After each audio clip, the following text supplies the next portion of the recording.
بسم اللہ الرحمن الرحیم۔ حضرت ابو طلحہ رضی اللہ عنہ کا نماز میں خیال آ جانے سے باغ وقف کرنا۔ حضرت ابو طلحہ رضی اللہ عنہ ایک مرتبہ اپنے باغ میں نماز پڑھ رہے تھے۔ ایک پرندہ اڑا، چونکہ باغ گنجان تھا اس لیے اس کو جلدی سے باہر جانے کا راستہ نہ ملا۔ کبھی اس طرف کبھی اس طرف اڑتا رہا اور نکلنے کا راستہ ڈھونڈتا رہا۔ ان کی نگاہ اس پر پڑی اور اس منظر کی وجہ سے ادھر خیال لگ گیا اور نگاہ اس پرندے کے ساتھ پھرتی رہی۔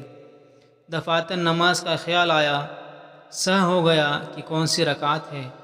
نہایت قلق ہوا کہ اس باغ کی وجہ سے یہ مصیبت پیش آئی کہ نماز میں بھول ہوئی۔ فوراً حضور صلی اللہ علیہ وسلم کی خدمت میں حاضر ہوئے اور پورا قصہ عرض کیا، درخواست کی کہ اس باغ کی وجہ سے یہ مصیبت پیش آئی، اس لیے میں اس کو اللہ کے راستے میں دیتا ہوں، آپ جہاں دل چاہے اس کو صرف فرما دیجئے۔ اسی طرح ایک اور قصہ حضرت عثمان رضی اللہ عنہ کے زمانہ خلافت میں پیش آیا۔ ایک انصاری اپنے باغ میں نماز پڑھ رہے تھے۔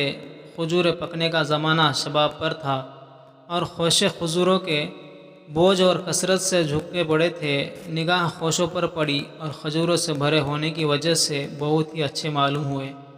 خیال ادھر لگ گیا جس کی وجہ سے یہ بھی یاد نہ رہا کہ کتنی رکعتیں ہوئی۔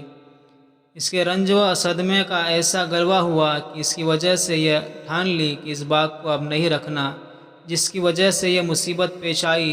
چنانچہ حضرت عثمان رضی اللہ عنہ کی خدمت میں حاضر ہوئے اور آ کر عرض کیا کہ اللہ کے راستے میں خرچ کرنا چاہتا ہوں، اس کو جو چاہے کیجیے۔ انہوں نے اس باغ کو 50,000 میں فروخت کر کے اس کی قیمت دینی کاموں میں خرچ کر دی۔ فائدہ: یہ ایمان کی غیرت ہے کہ نماز جیسی اہم چیز خیال آ جانے سے 50,000 درہم کا باغ ایک دم صدقہ کر دیا۔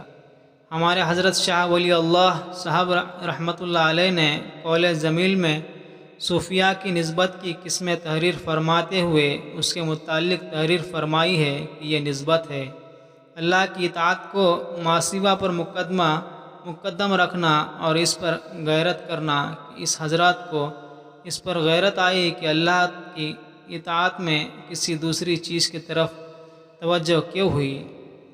ایسی اور حدیث سننے کے لیے چینل کو سبسکرائب کریں اور لائک کریں۔